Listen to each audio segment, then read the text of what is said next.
साथियों नमस्कार। साथियों, 8वें केंद्रीय वेतन आयोग पर करोड़ों केंद्रीय कर्मचारियों और पेंशनरों की छोटी से छोटी खबर पर नजर बनी हुई। बहुत सारे भाइयों के मेरे पास में मैसेज आए हुए हैं कि सर अभी तक 8वें वेतन आयोग में क्या प्रगति हुई है और टीओआर में क्या क्या दिए गए हैं हमारे रक्षा मंत्रालय के द्वारा पूर्व सैनिकों के लिए, या गृह मंत्रालय द्वारा पैरामिलिट्री के लिए, या दूसरे मंत्रालयों के द्वारा। देखो साथियों, मैं 2 मिनट में ही बता देता हूं कि क्या क्या प्रगति हुई है, क्या क्या नहीं है। साथियों, अभी तक क्या क्या सुझाव दिए हैं ये सिर्फ पता लगा है केंद्रीय कर्मचारियों का जो बड़ा संगठन है जेसीएम की तरफ से कि उन्होंने अपनी 18 मांगे दी हैं, और वहीं से खबर आ रही है अब कि 8वें वेतन आयोग को लेकर जो टीआर अंतिम रूप दिया जाए तो उससे पहले केंद्रीय कर्मचारियों का जो बड़ा संगठन है उसके साथ में बैठक भी हो। और ऐसा नहीं है कि केंद्रीय कर्मचारियों के साथ साथ में ये बैठक होगी, नहीं, ये तकरीबन जो भी मंत्रालय है और जो भी पे पेंशन का काम देखते हैं मंत्रालय के अंदर, जो भी उसकी ब्रांच होती है उसके साथ में भी सरकार की मीटिंग होगी, बैठक होगी, और उसके बाद में टीओआर बाहर निकल जाएंगे। मतलब 8वें वेतन आयोग का नोटिफिकेशन भी निकल जाएगा, उसका अध्यक्ष कौन होना है, उसके सदस्य कौन होने हैं। और यहां से एक चीज तो बिल्कुल तस्वीर साफ हो जाएगी टीओआर जब भी आप लोगों के सामने आएगा कि 8वें वेतन आयोग में क्या मिलेगा क्या नहीं मिलेगा। देखो भाइयों, एक जो कर्मचारी होता है, एक पेंशनर होता है, उसकी तो नजर है ही है 8वें वेतन आयोग पर, और हो भी क्यों नहीं, क्योंकि एक केंद्रीय कर्मचारी या पेंशनर या दूसरे जो राज्य सरकार का कर्मचारी हो, अब जो उसको वेतन और पेंशन मिलता है उससे वो अपने परिवार का पालन पोषण करता है, तो उसकी तो नजर बनेगी। इसमें कोई दो राय नहीं है कि मेरी नजर नहीं है। मेरी नजर क्यों नहीं होगी भैया 8वें वेतन आयोग में? अगर थोड़ा बहुत हमारे वेतन में, पेंशन में बढ़ोतरी होती है तो सीधी सी बात है, परिवार एक आगे चलेगा, परिवार में बहुत सारी सुख सुविधाएं भी आएंगी, बच्चे अच्छी शिक्षा ले सकते हैं। तो ये तो अच्छी बात है कि करोड़ों केंद्रीय कर्मचारी अपने 8वें वेतन आयोग पर नजर बनाए हुए।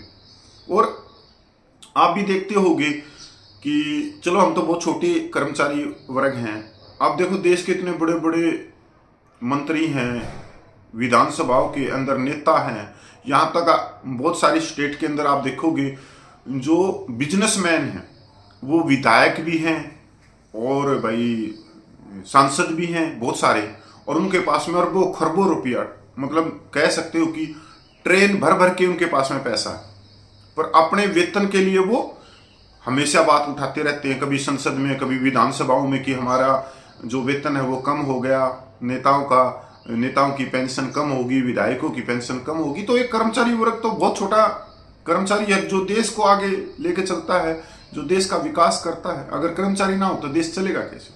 तो इस पर नजर बना के रखनी चाहिए। साथियों, ईब जो बात आ रही है ना कि टीओआर अब फाइनल होने में है, ये या तो मार्च के लास्ट हफ्ते में फाइनल हो जाएगा या अप्रैल के फर्स्ट वीक में, और उसके बाद में नोटिफिकेशन निकल जाएगा। और टीआर जैसे ही बाहर आएगा तो एक बिल्कुल साफ तस्वीर हो जाएगी कि आपको क्या बढ़ोतरी होने वाली है वेतन में, पेंशन में। तो एक खबर पे चलते हैं हम।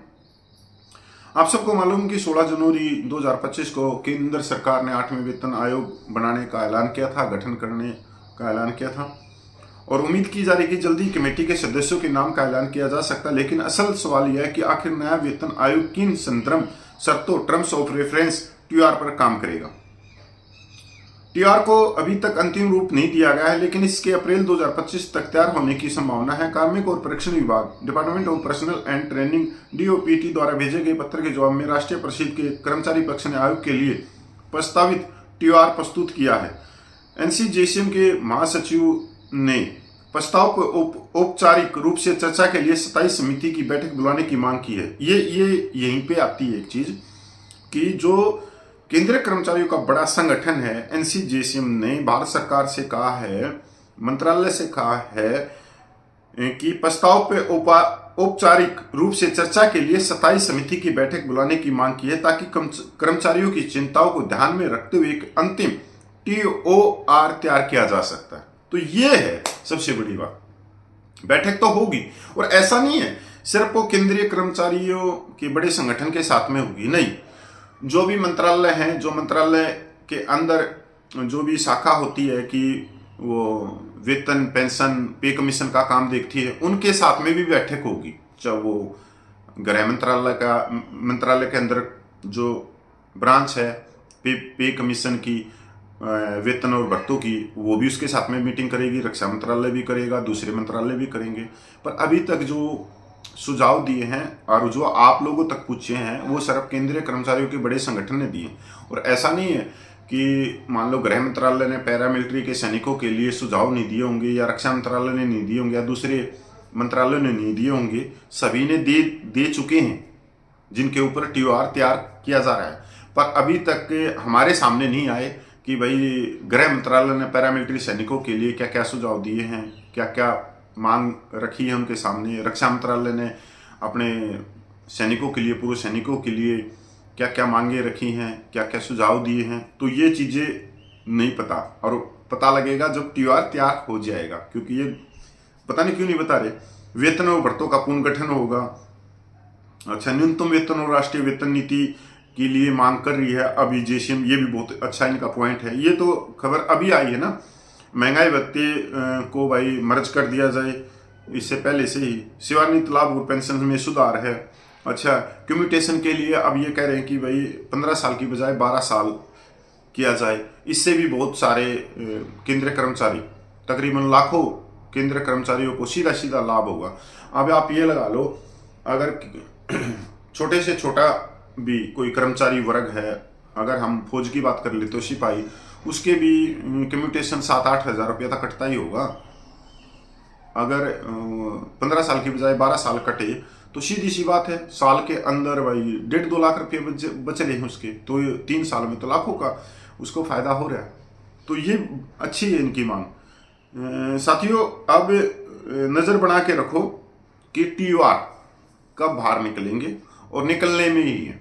उसके साथ में ही मैं अगर बात करूं, जैसे हमारे 30 लाख पूर्व सैनिकों की एक बड़ी मांग है और सालों से मांग है कि मिलिट्री सर्विस पे एक समान हो, डिसेबिलिटी पेंशन एक समान हो, और प्रेमेचर को RP मिले, एक्स ग्रुप की जो विसंगति है जो सिवन पे कमीशन ने की थी वो भी दूर की जाए।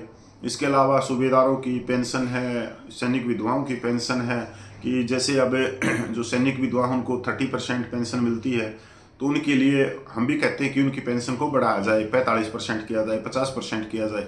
और केंद्रीय कर्मचारी संगठनों ने इसकी मांग भी करी है। अब देखो, केंद्रीय कर्मचारी जो वर्ग है वो तकरीबन जो पेंशनर हैं वो होंगे 65 लाख के करीब, और 65 में से 30 लाख के करीब तो पूर्व सैनिक ही सैनिक है, मतलब आधे से ज़्यादा तो पूर्व सैनिक है। अब पूर्व सैनिकों की जो मांगे हैं वो कैसे जाएं 8वें वेतन आयोग में भारत सरकार तक, इसको तो आप बेहतरीन तरीके से जानते हो, क्योंकि आपकी इतनी बड़ी स्ट्रेंथ होने के बाद में भी सरकार आपसे बात नहीं करती, ना ही पे कमीशन आपसे बात करता। अब जैसे ये JCM ने बिल्कुल पत्र लिख के कहा है कि इसके ऊपर जब भी TOR आप अंतिम रूप दो तो उससे पहले JCM के साथ में आप लोगों को मीटिंग करनी पड़ेगी। देखो कितना बड़ा दबाव है। पर हमारे जो 30 लाख पूर्व सैनिक हैं उनका क्या दबाव है, क्योंकि अगर हम देखें रक्षा मंत्रालय के अंदर 5 संगठन रजिस्टर्ड हैं जो ऑफिसर हेड संस्थाएं हैं। और हाँ, मैं रुक के एक बात और भी कहना चाहता हूँ, कहीं आप ये सोच रहे हो जो 5 संगठन हैं उन्होंने अपने सुझाव अभी तक नहीं दिए होंगे रक्षा मंत्रालय को, तो दे दिए होंगे। उन्होंने क्या क्या दिए हैं ये ना तो आपको पता ना मेरे को पता। ऐसा हो ही नहीं सकता कि उन्होंने अपने सुझाव नहीं दिए होंगे अभी तक, क्योंकि अगर बात करें हम DSW की, डायरेक्टर एक्स सर्विसमैन वेलफेयर की, तो उसने सुझाव मांगे होंगे 5 संगठनों से और संगठनों ने दे भी दिए होंगे। पर और जो पूरे देश भर में जो पूर्व सैनिकों के संगठन है उनसे तो मेरे ख्याल में राय सुमेरा किया नहीं होगा और ना ही करेंगे। तो अब तो यही है कि सरकार तक सभी 30 लाख पूर्व सैनिक इकट्ठे होके और अपनी जो जायज़ मांगे हैं वो सरकार तक पहुँचाए, क्योंकि अगर 8वें वेतन आयोग में ये जो विसंगतियां हैं वो दूर हो गई तो हो गई, नहीं तो फिर 10 साल फिर पीछे हो जाएंगे। तो यही है कि TOR पर नज़र बना के रखना, और अभी जो मीटिंग होगी केंद्रीय संगठन की उस पर भी हमारा पूरा ध्यान है। जय हिंद, वंदे मातरम, जय भारत।